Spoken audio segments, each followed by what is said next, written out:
Please.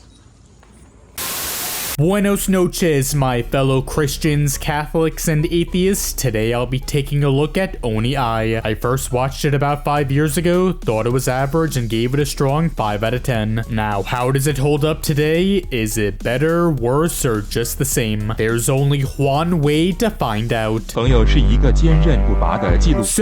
OniAi centers around two siblings named Akito and Akiko. When they were young, their parents... So they were separated from each other and lived with different families because 6 years later, the two of them are now in high school and Akiko decides to move in with Akito at his apartment. When she does, she confesses that despite being his sister, she's actually madly in love with him. What the fuck? And not only that, but Akito actually loves her back. What the fuck? No, just kidding, but he's still a gay loser because 3 other hot mamas come and live with them and he doesn't want to sleep with them because... But yeah, that's pretty much the plot of OniAi. Akito lives with his sister and 3 other horny sluts that want to digest his food. If you wanted or were expecting a genuinely good, interesting, and distinct story, then I hate to disappoint you degenerates, but you're not gonna find one here. OniAi is as basic, cliche, and generic as a harem rom-com can get. There's literally no plot. Pretty much nothing happens throughout all 12 episodes and it just feels like a waste of time. Normally I don't mind too much if a harem has a basic plot that doesn't have much developments in it. Harems tend to focus on their characters, comedy, and ichi above all else, although when they do have good plots, that certainly helps. However, with OniAi, there's one major problem that sort of ruins or at least notably holds it back. That being how the series starts, or more specifically its first episode. The first half is spent solely on Akiko and Akito now living together in their apartment, and overall it's not half bad. We get to know the two of them and most importantly find out that Akiko wants Akito to quote unquote explore her cave of wonders. Anyway, that's fine and all, but then out of nowhere there's a time skip which shows that the other 3 horn dogs are now living with them. It never says why or how long they've been living together, which is both confusing and jarring. Wouldn't it make sense to continue the series right after Akiko moved in? We'd get introduced to the 3 chicks at school and shortly after they meet Akito and begin to fall in love with him. It'd be pretty typical and standard, but then again that isn't a bad thing. And besides, most of the series is already very generic and unoriginal, so this is just bad writing.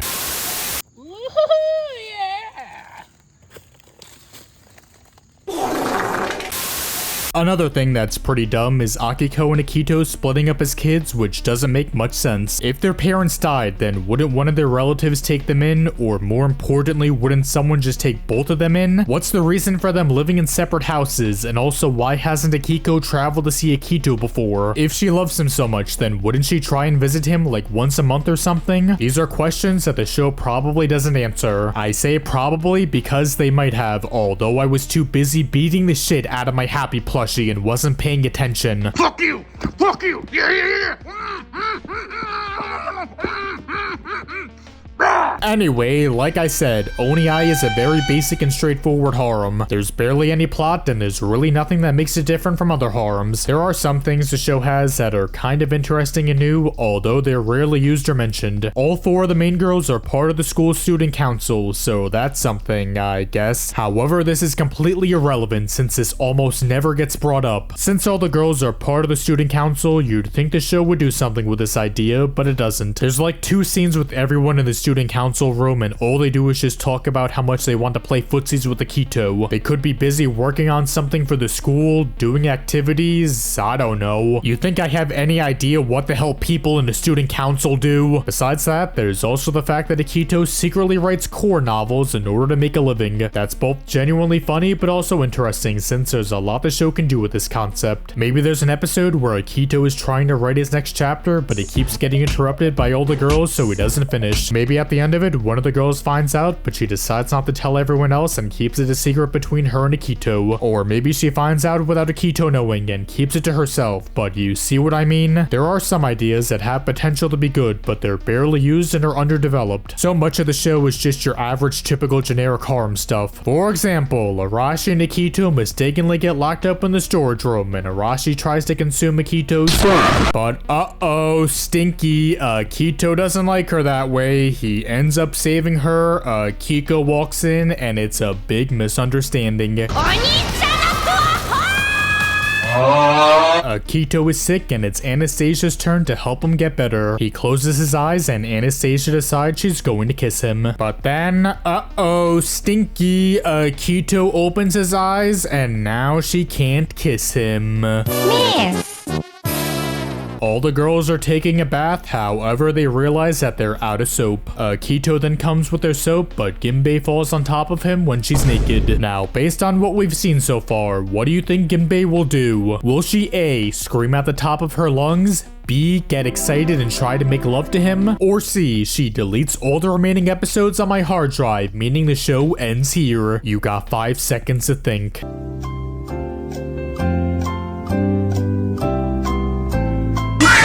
If you picked A, then congratulations, you're a winner. You won the prize.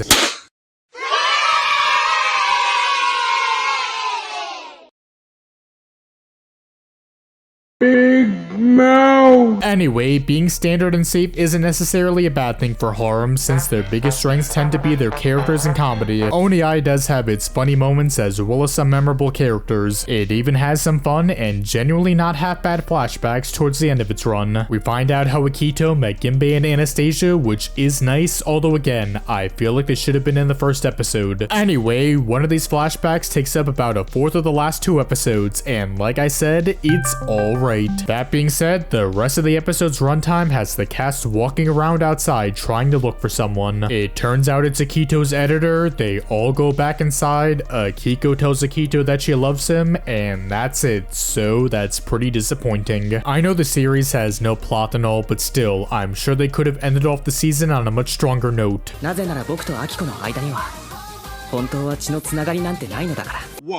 whoa, whoa. What the Sigma? You're telling me that this entire time the two of them weren't blood related, and more importantly, Akito already knew? What in God's name is wrong with you? You have a cute, clingy girl that will do anything for you, yet for some reason you decide not to get into a relationship with her? You both aren't blood related, so you wouldn't be committing incest. I doubt any of the girls would care if you went and chose Akiko, although they'd still be pissed that you didn't choose them. You have no friends because you're a loser, so none of them would care or even stop talking to you. You never see your relatives, so I doubt they'd care either. You literally have no goddamn excuse for not getting together with Akiko. Actually, wait, never mind. There is, which is that Arashi and Anastasia are better than her. But besides that, you have no good reason for acting like this. Fuck you, Akito Himeno Koji. You're a big fat loser. Anyway, time for the racist and homophobic waifu war. I'll have a double triple Chungus Deluxe. Number 6. Rissa is a series lowly, which is exactly why she's worst girl. She appears halfway through the show, she becomes the apartment's manager, and she's apparently Akito's fiance? But yeah, besides that, she's your run-of-the-mill lowly. She's short, she's small, and is 110% illegal. Number 5. Ginbei is Akito's childhood friend. She looks like a boy, she's very flat, and unfortunately is kind of a bitch. Her flashback is actually sorta good, and I wish the rest of the show was just as fun as it. But like I said, she can be sorta grumpy, and we don't get to see her backstory until one of the last episodes, which is why she's ranked so low. Number 4. Gino is Akito's editor, and she believes that he wants to get down and dirty with his sister. She tried seducing him in her office, and I've got to say, her Mount Rushmore gave me the Washington Monument. Gino isn't half bad, but she's not on the show that often, which sucks because she is hot in Topeka. Number 3. Akiko is Akito's little sister, and she's super duper pooper scooper mooper looper Jupiter clingy. She'll do anything for him, which is great. However, Akito doesn't deserve her because he's a big fat goddamn hillbilly stinky old psychotic brain dead fart sniffing loser.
you, Positive. You're a fucking creep.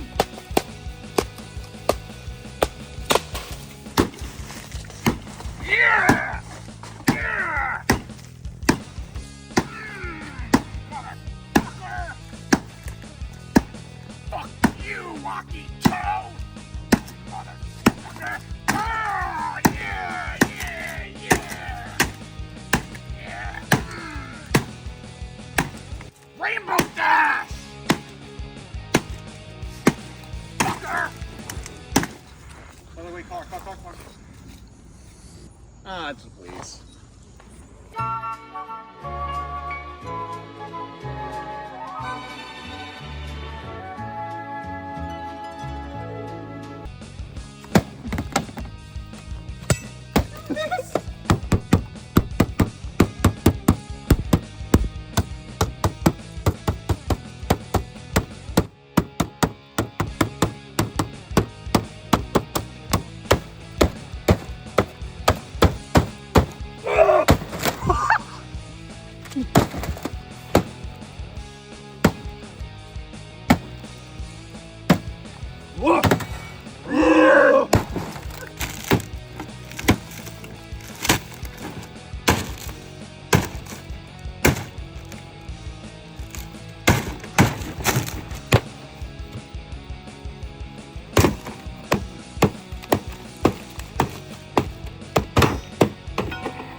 Number 2. There's barely anything in OniAi that I'd say is genuinely decent or even good, but Anastasia is one of those. She's a tsundere, but is also a kudere, which is very unique, and off the top of my head, I can't think of another character that's like her. She has a cold personality, is very calm, but her tsundere side comes out a decent amount of the time too. That being said, even when she acts like a tsundere, she's still calm and quiet, and doesn't scream at the top of her lungs like most tsunderes do. It really does feel like she belongs in a completely different and more importantly much better series, since she's much more well written than everyone else. But anyway, she's pretty good, but there's just one chick that excites my 10-inch dick even more.